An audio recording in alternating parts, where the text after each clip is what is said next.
आकृति प्रकाश करती है, आपको बोलने की आवश्यकता नहीं है। हमारे वृंदावन के संतों को देखो, उनको बोलने की आवश्यकता नहीं, उनका मुखमंडल बता देता है कि कृष्ण प्रेम है चित्त में, इनके चित्त में भजन है, इनके चित्त में नाम विराजमान है।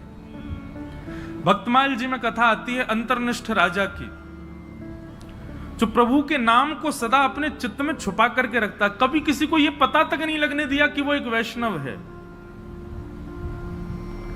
एक दिन रात्रि में सोते सोते उसके मुख से स्वप्न में ही निकल गया, सुसुप्ता अवस्था में निकल गया, हां राम। पत्नी ने सुन लिया। प्रातःकाल जब बेला हुई, पत्नी ने पूरा घर सजाया, ढोल नगाड़े डुमडुमियां बज रही हैं, मंगल बाजे बज रहे हैं। राजा उठ करके आश्चर्यचकित हो गया, इतने मंगल गान क्यों हो रहे हैं। राजा ने जाकर के पत्नी से पूछा, ये सब क्या चल रहा है। बोले कि मुझे तो अब तक लगता था कि आप भक्त हो ही नहीं, पर मुझे अब पता चला आप तो अंतर्निष्ठ भक्त हो। आप तो अपने चित्त में नाम को छुपा करके रखते हैं, कभी प्रकट नहीं। अरे इतने वर्ष ब्याह को हो गए, मुझे आज तक नहीं पता चला कि आप भक्त हो। राजा बोला, तो हाँ, तो मैं भक्त हूं ही नहीं। बोले कि रहने दीजिए, झूठ मत बोलिए। कल रात्रि स्वप्न की अवस्था में, सुसुप्ति अवस्था में आपके मुख से निकला हा राम। अनकॉन्शियस स्थिति में, बहुत ध्यान से सुनना, आप कैसा बर्ताव करते हो, क्या बोलते हो, वो बताता है कि आप वैष्णव हो कि नहीं। आपका बुद्धि विवेक सब बिल्कुल संयमित है और उस समय आप भक्ति भाव में रहो, ये सामान्य बात है। लेकिन कभी ऐसी स्थिति आ जाए जहां पर आपको यह भी नहीं पता कहां क्या करना है, कैसे करना है, क्या क्या मुझे होना चाहिए, ऐसे अनकॉन्शियस जब हो जाओ, तब आपके मुख से जो निकलता है उससे पता चलता है कि आप कौन है। अंदर जो है वो वास्तविक तभी निकलता है, और विशेष रूप से निद्रा की अवस्था में। निद्रा की अवस्था में बंधुओं, नाम जब अपनी तीव्रता में पहुंच जाता है ना, तब व्यक्ति निद्रा में भी, जब जैसे अंगड़ाइयां लेते हैं या फिर हम करवट बदलते हैं तो मुख से स्वर निकलता है। लेकिन नाम जब अपनी तीव्र अवस्था में पहुंच जाता है तो निद्रा में भी श्री राधा, राम, कृष्ण, ये नाम ही प्रकट होता है मुख से। ऐसी स्थिति हो जाती है तन की। उस अंतर्निष्ठ राजा को जैसे ही पता चला कि मेरे मुख से राम नाम निकल गया, पत्नी से बोला, देवी अब तुम राजपाट संभालो और सब संभालना, अब मैं जीवित नहीं रह सकता। पत्नी बोली, क्यों? बोले, मैंने सदा जिस नाम को छुपा करके चित्त में रखा, अपनी पत्नी तक को नहीं पता चलने दिया, वो नाम जब मेरे मुख से निकल गया, मतलब मेरे तन का त्याग नाम ने कर दिया, अब मैं जीवित कैसे रह सकता हूं। प्राण रूप मान करके मैं नाम को अपने हृदय में छुपा करके रखता था, अब वही निकल गया तो मैं जीवित कैसे रहूं। और ऐसा कहते ही तत्क्षण राजा ने अपने प्राण त्याग दिए। इतना बलवान है नाम। तो वैष्णव की प्रथम निष्ठा होती है नाम निष्ठा। आज मुझसे किसी ने प्रश्न किया, नाम जपने की विधि क्या है? ये विधि विधान जो होते हैं ना, ये श्लोकों के लिए होते हैं, मंत्रों के लिए होते हैं, नाम के लिए कोई विधि नहीं। जपात सिद्धिर जपात सिद्धिर जपात सिद्धिर न संशय। उठते बैठते खाते पीते हंसते हर समय जपते रहो। नाम है ठाकुर जी का। आपका गुरु मंत्र जो है, गुरु श्लोक, गुरु मंत्र जो आपको मिला है, या द्वादशाक्षर मंत्र है, यो जो मंत्र की विधि है, उसके लिए तो आपको आसन चाहिए, स्वच्छता चाहिए, एक जगह बैठना, मन एकाग्र होना, ये सब चाहिए। पर नाम तो आप हर समय जप सकते, हर समय, हर क्षण। तो वैष्णव की सबसे पहली निष्ठा है नाम निष्ठा। इसलिए नाम को प्रारंभ कीजिए। अच्छा, नाम के प्रति 2-3 बातें ध्यान रखिएगा। नाम जपना भी एक सेवा है, और जैसे मंदिर की ठाकुर जी की सेवा है ना, उसमें अपराध नहीं होना चाहिए, उसमें लगन होनी चाहिए, उसमें तत्परता होनी चाहिए, उसमें स्वच्छता, शुद्धता और हृदय में प्रसन्नता होनी चाहिए। ठीक वैसे ही नाम भी एक सेवा है। जब आप कृष्ण बोलें तो आपके चित्त में त्रिभंग लली वरहा पीड़म नटवर वपुः कर्णयो कर्णकारम कस्तूरी तिलकम ललाट पटले वक्षस्थले कौस्तुभम नासाग्रे वर मुक्ति कंतर तले वेणु करे कंकणम सर्वांगे हरिचंदनम सुललितम कंठे च मुक्तावली गोप स्त्री परिवेष्टितो विजयते गोपाल चूड़ामणि। कृष्ण कहते ही आपके चित्त में गोपाल जी प्रकट हो जाएं, उनके मधुर रूप का दर्शन होने लग जाए। श्री राधा कहते ही अति सुकुमारी अति सुकोमला हमारी वृषभानु नंदिनी किशोरी जी की झांकी आ जाए, और फिर उस नाम को ही कभी इत्र मान करके, उस नाम को ही पंचगव्य पंचामृत मान करके, उस नाम को ही वस्त्र मान करके, उस नामी की ही श्रृंगार करो, सेवा करो, माला पधराओ, सुंदर नाम से ही आरती करो, नाम का ही प्रसाद भोग अर्पित करो। इस प्रकार नाम से निष्ठा से सेवा होती है। केवल ये माला फेरना और जप पूर्ण करना, अपनी संख्या पूर्ण करना नाम जप नहीं होता है। चित्त में एक कुंज का निर्माण करो, सुंदर यमुना जी बह रही हैं, सुंदर हरे भरे वृक्ष हैं, पीछे सुंदर सुंदर गिरिकंदरा दिख रही हैं, बीच में एक सेज सजी है, उस सेज पर हमारे श्याम सुंदर विराजे हैं और नाम चल रहा है। नाम वृक्षों में भी दिखे, नाम सेज पर भी दिखे, नाम यमुना जी में भी दिखे, नाम पीछे के सुंदर गिरिकंदरा में भी दिखे, और नाम ठाकुर जी में भी दिखे। पर उसी नाम के जल से ठाकुर जी को अभिषेक कराया, उसी नाम के जल से ठाकुर जी को प्रक्षालन किया, उसी नाम के जल से, उसी नाम से ठाकुर जी को वस्त्र धारण कराया, उसी नाम से इत्र धारण कराया, उसी नाम से प्रसाद, उसी नाम से ही ठाकुर जी को आरती, और उसी नाम से बलैया। ऐसी पूरी एक सेवा की विधि है। उस सेवा को मानसी रूप में करते हुए नाम जप करना, ये नाम निष्ठा है। ऐसे नाम जप होता है। नाम जप का दूसरा रूप, आज जितना हुआ है कल उससे अधिक होना चाहिए। अगर नाम जितना आज है कल भी उतना ही है, और बल्कि परसों कम और हो गया, तो इससे नामापराध होता है। नाम बढ़ना चाहिए, नाम बढ़ाओ। नाम के प्रति दूसरी भावना, कोई यदि आपसे पूछे कि आप क्या जपते हो, तो पहले परख लीजिए। यदि वो अधिकारी हो तो ही बताइए, नहीं तो उसके सामने प्रकाश करने की आवश्यकता नहीं है। अपने आप को ऐसा बता दो, नाम तो कुछ करते ही नहीं, महासंसारी हैं हम, तो पापी पामर जीव हैं। अपने आप को मत दिखाइए कि आप नाम जापक हैं। कोई यदि पूछे और लगे कि हाँ ये वैष्णव है, कोई गुरुजन पूछे, हम पूछ लें, हम तो वैसे हम भी संसारी हैं, हम पूछे तो मत बताओ। कोई संत पूछे, कोई महापुरुष पूछे, कोई वैष्णव पूछे, तो उनको उजागर करो। सबके सामने उजागर नहीं। यहाँ लोग बताते फिरते हैं कि हम कितना नाम जप कर रहे हैं, क्यों नहीं, ये नामापराध है। सबके सामने अपने नाम का प्रकाश मत करो। भाई, अगर किसी भाव से आपका प्रेम बढ़ रहा है, उस भाव को गोपनीय रखो ना, उसको प्रकाश करने की आवश्यकता क्या है।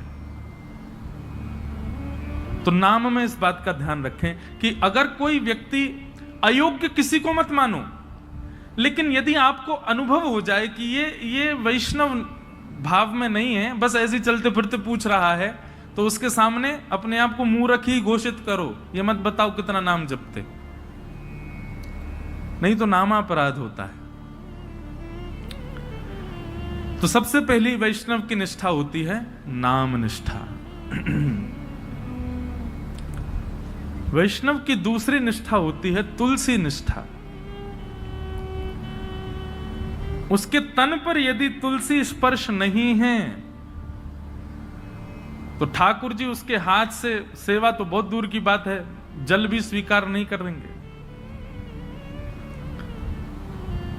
इसलिए आपके तन पर तुलसी स्पर्श होना बहुत आवश्यक है। यह वैष्णव की दूसरी निष्ठा है। कई लोग पूछते हैं तुलसी धारण करने के लिए, आप लोग धारण कर लीजिए, लेकिन उसके बाद लोग पूछते हैं महाराज जी अगर हम तुलसी धारण कर लें और कहीं कुछ खाना पाना हो तो तुलसी धारण करने के बाद में एक नियम का पालन आपको निश्चित रूप से करना है कि कुछ भी खान पान ऐसा नहीं करना जिससे तुलसी का अपराध बने।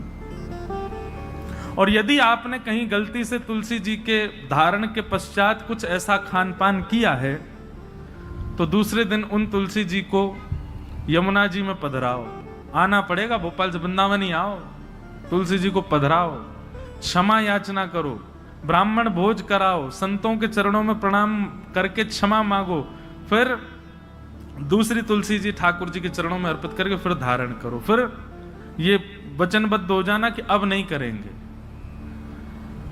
एक व्यक्ति मुझसे बोला, बोले महाराज जी जब खाते पीते हो उस समय उतार दें, खान पान करके फिर पहन लें।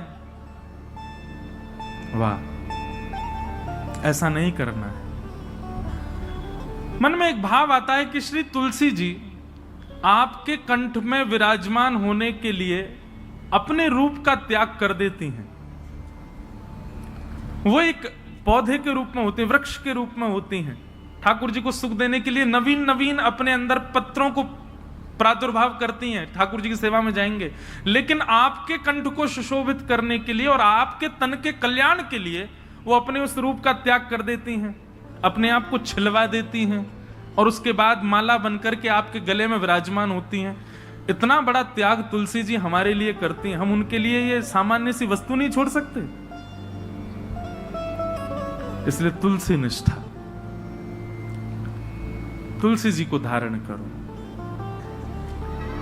तुलसी जी गले में धारण होने के बाद में जैसे ही आप कुछ भी पाते हैं, पहली बात तो प्रसाद ही पाएंगे, प्रसाद पाते ही जैसे ही कंठ से नीचे जाएगा, कंठ में तुलसी जी है, नीचे जाते ही उसमें जितने दोष होंगे सब समाप्त हो जाएंगे। तुलसी जी कंठ में धारण हैं और उस समय आपने जलपान किया तो जलपान जैसे ही तुलसी जी के यहां कंठ से नीचे गया, तुलसी जी का स्पर्श होते ही वो साक्षात श्री यमुना जी का, श्री गंगा जी का जल हो जाएगा, ठाकुर जी का चरणामृत हो जाएगा। अरे कहां तक कहें, आप स्नान करेंगे और जैसे ही जल अपने सिर पर डालेंगे, आपके मुख पर आकर के जल जैसे ही तुलसी जी का स्पर्श करके सर्वांगीण अंग पर जाएगा, वह भी दिव्य किसी पवित्र नदी का रूप धारण करके, उनके जल का रूप धारण करके आपके तन को पवित्र कर देगा। तुलसी निष्ठा। कई संप्रदायों में तुलसी जी का भाव ऐसा धारण करो पर स्नान के समय मत करो, उसमें ऐसा भाव है कि तुलसी जी का जल चरणों में आ जाएगा।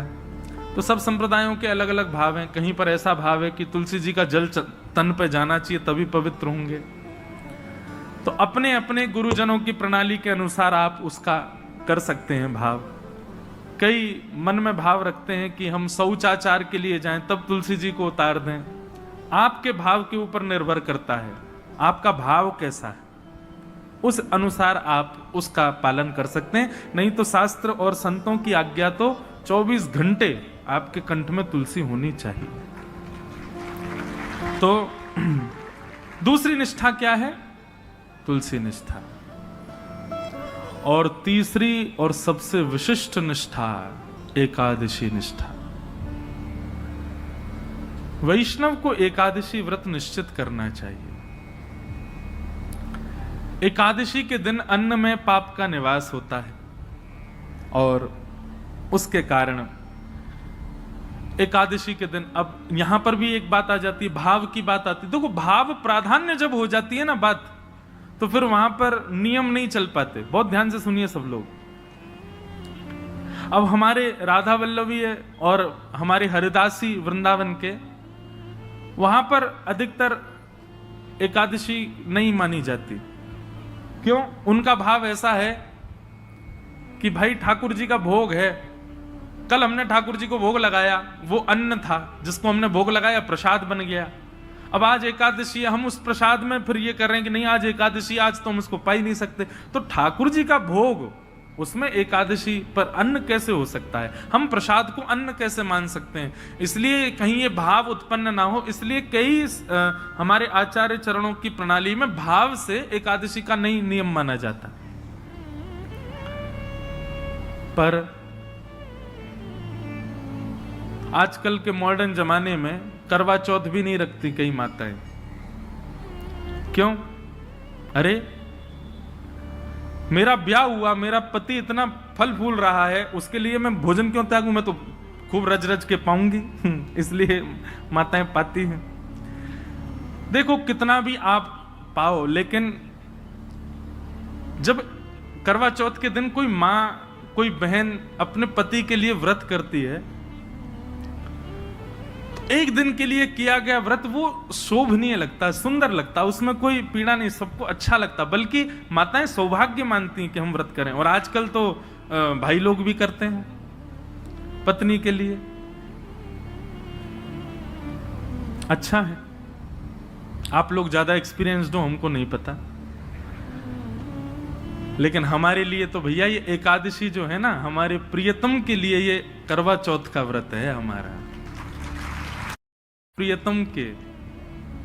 अच्छा, लोग कहते हैं आयु बढ़ती आदि आदि, जो भी कुछ भी बढ़े ना बढ़े, लेकिन हाँ, करवा चौथ का व्रत जब मां करती है तो उसका अपने पति के प्रति प्रेम बढ़ता है। पति को भी लगता है अरे मेरे वजह से बच्चा भूखी प्यासी बैठी सुबह से। भाई सेक्रीफाइस जो होता है ना, ये प्रेम में बहुत आवश्यक है। और अन्न जो है ना, ये हमारे प्राणों को धारण करता है। अगर हम उस अन्न के प्रति एक दिन का सेक्रीफाइस करते हैं तो उसमें कौन सी बड़ी बात है। और भाई ऐसे सेक्रीफाइस यदि अगर रोज करो, सब जानते हैं एकादशी कैसी होती है, कुटू की पकौड़ी, कुटू की कचौड़ी, समा के चावल, मखाने की खीर। अगर व्यक्ति एकादशी वाला फलाहार नित्य करने लग जाए तो 7 दिन में 5 किलो वजन बढ़ जाए उसका। आप बाकी के दिन इतना नहीं पाते जितना एकादशी। और एकादशी के दिन तो कई लोगों को वैसे तो 3 बार पाएंगे, नाश्ता, भोजन, रात्रि भोजन। एकादशी के दिन 6 बार पाते हैं। बोले हमारा व्रत और है, बार बार कहते और है इस बात को, व्रत है आज हमारा। सब बातों की बात एकादशी करनी चाहिए। और उसके पीछे भाव क्या है? हम अपने प्रियतम के लिए, बस हमारा भक्ति में प्रेम बढ़े, हमारी प्रेम लक्षणा भक्ति बढ़े, हमको वो और प्रिय लगे, उसके लिए हम व्रत कर रहे हैं। अन्न जल का त्याग करके, फलाहारी होकर के व्रत कर रहे हैं। पर हम एक बात आपसे निवेदन करें, एकादशी में कुछ चीजें और मिलाइए। व्रत का मतलब क्या होता है? हमने एक पर्टिकुलर वस्तु का त्याग कर दिया।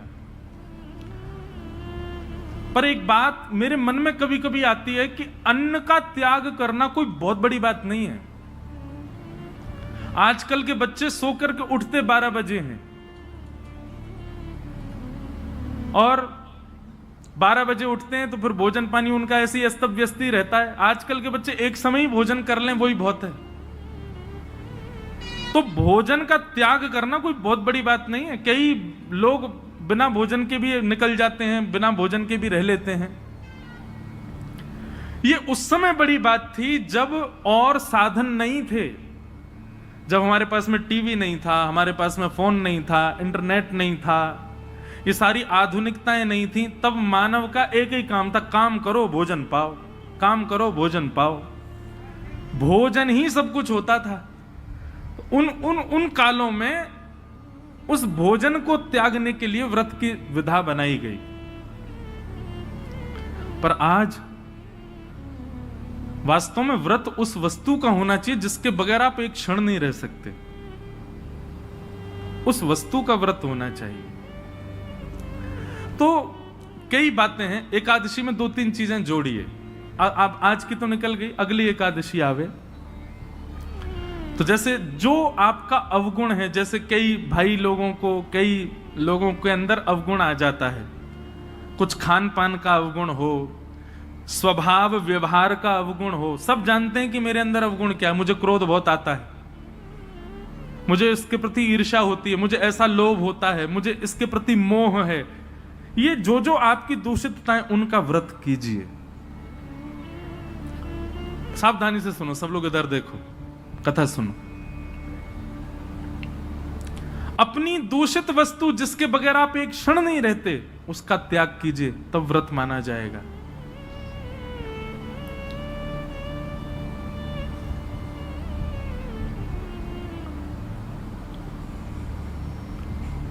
निकालिए, लिस्ट बनाइए। ऐसे कौन कौन सी वस्तुएं हैं जिनके बगैर आप एक क्षण नहीं रह पाते? संसारी वस्तु, उसका व्रत कीजिए, एक दिन व्रत कीजिए। अगली एकादशी पर नियम बनाओ। सबसे ज्यादा तो फोन ही है भैया, उसके बिना ही नहीं रह पाते हम। अगली एकादशी प्रयास करके देखो। हम अपने ऊपर इसलिए लागू नहीं कर सकते, हम तो सफर में रहते हैं, इधर उधर आना जाना लगा रहता है, तो कुछ ना कुछ काम रहते हैं, तो इसलिए हम वो तो नहीं करते। फिर एकादशियों पर इंद्रियों की एकादशी करो, जैसे नेत्रों की एकादशी। नेत्रों की एकादशी मतलब आज नेत्रों से केवल और केवल ठाकुर जी और ठाकुर जी के भक्तों का दर्शन करेंगे। ठाकुर जी का दर्शन और ठाकुर जी के भक्तों का दर्शन। तो एकादशी के दिन बस लगे हैं, अब नहीं जा सकते वृंदावन तो फोन पे ही दर्शन करो। राधा वल्लभ जी, राधा रमन जी, श्री वृंदावन बिहारी लाल जी, गोविंद देव जी, गोपीनाथ जी, द्वारिकाधीश जी, बद्रीनाथ जी, सुबह से लगे दर्शन करने में। और वैष्णवों का दर्शन करो, चुन करके निकाल के अपनी बाइक गाड़ी जाओ, संतों के यहाँ जाओ, वैष्णवों के यहाँ जाओ, जाकर के उनको प्रणाम करो। एकादशी ऐसे व्यतीत करो। नेत्रों की एकादशी, कानों की एकादशी। क्या? आज इन कानों से केवल भगवत चर्चा सुनेंगे। सूर्योदय से लेकर के सूर्यास्त तक और कुछ करना ही नहीं है, कीर्तन और भजन, केवल भगवत चर्चा ही श्रवण करनी है। कानों की एकादशी। मुख की एकादशी दो प्रकार से हो सकती है, या तो मौन रहो या फिर केवल और केवल भगवान नाम ही कहो, और कुछ बोलना ही नहीं है, केवल भगवान नाम। मुख की एकादशी। हाथों की एकादशी कैसे? निकालो, सवेरे निकल जाओ 6 बजे महाराज, मंदिर जो जो हैं आपके क्षेत्र में सबकी सफाई करना, सब जगह जाकर के स्वच्छता करना, सबके ठाकुरों की सेवा करना, हाथों से सेवा। पैरों की एकादशी, प्रदक्षिणा करो, परिक्रमा, गैया की परिक्रमा, माता पिता की परिक्रमा, मंदिरों की परिक्रमा। ऐसे भैया अपने तन से एकादशी करो, केवल अन्न छोड़ने मात्र से काम। ये आगे की विधा है, पहले अन्न से ही शुरू कर लो, पर शुरू करो। ये 3 निष्ठाओं का यदि आपने पालन कर लिया तो दावे से कह रहे हैं अंतिम श्वास से पूर्व ही ठाकुर जी का निश्चित दर्शन होगा, निश्चित ठाकुर जी अनुग्रह करेंगे। और भाई प्रयत्न तो करने पड़ेंगे, बिना प्रयत्न के ठाकुर जी तो नहीं मिल रहे। हम इतने बड़े भक्त तो है नहीं कि ठाकुर जी बेचारे हो के कछु ना करे, आज में ले आओ याते।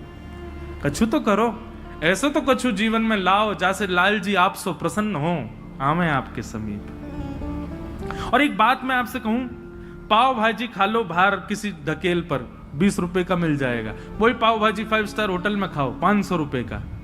क्यों? प्रस्तुतिकरण में भेद है। ऑफरिंग, वो ऑफर करने का नतीजा है कि वहां महंगा है, यहां सस्ता है। ठीक वैसी भक्ति भी है। एक लोटा जल लिए, उसी में तुलसी डाल दी, उसी में चावल डाल दी, उसी में रोली डाल दी, उसी में चीनी डाल दी, उसी में सब डाल दी, जा गए शंकर जी पर चढ़ा के और नियम करके त्रिपुंड लगा के बेलपत्र चढ़ा के सिर पे लेके आ गए। एक तो ये ऑफरिंग है और एक दूसरी ऑफरिंग है, सारी सामग्री बढ़िया सुंदर सजा करके लेकर के गए, एक एक करके एक एक सामग्री शंकर जी पर चढ़ा रहे हैं, सुंदर कोमल हाथों से शंकर जी के सुंदर अभिषेक कर रहे हैं, और उसके बाद में सुंदर इत्र लगा करके त्रिपुंड लगा करके प्रणाम करके खूब देर बड़ रज रज के भाव से करके आ रहे हैं। दोनों में अंतर है कि नहीं? भक्ति में प्रस्तुतिकरण देखिए, आप कैसे प्रस्तुत कर रहे हो। केवल करना है ये नहीं, इससे बढ़िया तुम मत ही करो। केवल एकादशी करनी है हमको, अन्न नहीं खाना, लेकिन पूरे नाक में दम कर दिया घर के में, जे बनाओ जे बनाओ, भूख लगी है केला लाओ, ये बनाओ ये करो। ऐसी क्या फायदा? एकादशी एकादशी जैसी दिखनी चाहिए, उसका प्रस्तुतिकरण ऐसा रखो। ये जो भाव हम आपको बता रहे हैं, हम तो 10% बताएंगे, बाकी आपको विचार करने पड़ेंगे। अब अगली एकादशी होगी, उसमें क्या करना चाहिए जिससे ठाकुर जी प्रसन्न हो। क्योंकि एकादशी के दिन ठाकुर जी दोनों नेत्र खोल करके सब पर दृष्टि डाल करके सबकी क्रियाएं चेक करते हैं। एक प्रकार से ये समझ लीजिए, एकादशी अवसर है, 15 दिन में जो आपने किया उससे निवृत्त होने का अवसर है। इसका मतलब ये नहीं कि 14 दिन सब आपने किए, बोले एकादशी आई रही है सब बढ़िया कर लेंगे उस दिन। अवसर है, अवसर मिला, अब अगले दिन से प्रयास करें कि अब दूषित नहीं करना है। बहुत सारे भाव हैं, मैं तो बोलते ही चला जाऊंगा। हमारे गुरुदेव एक बात कहते हैं कि भाव थोड़े कह करके और फिर आगे बढ़ो। मैंने कहा क्यों गुरुजी, पूरा प्रस्तुतिकरण ही कर? बोले नहीं, कुछ गृह कार्य रहने दो ना, उनको भी सोचने दो, श्रोताओं को भी। तो अब आगे की चीज आप विचार करो। ये 3 निष्ठाएं हैं, इन तीनों निष्ठाओं में एक चीज का ध्यान रखना है, प्रस्तुतिकरण। नाम जप कितना कर रहे हैं ये जरूरी नहीं है, पर जितना कर रहे हैं कैसे कर रहे हैं ये आवश्यक है। तुलसी निष्ठा केवल गले में पहन करके डोल रहे हैं ये नहीं, तुलसी जी को धारण करके आप कितना मान सम्मान का ध्यान रख रहे हैं, कितने आचार विचार की शुद्धता कर रहे हैं ये आवश्यक है। एकादशी कर रहे हैं, पर एकादशी के दिन आपका व्यवहार, आपका स्वभाव, आपकी क्रियाएं कैसी हैं उसका ध्यान रखें।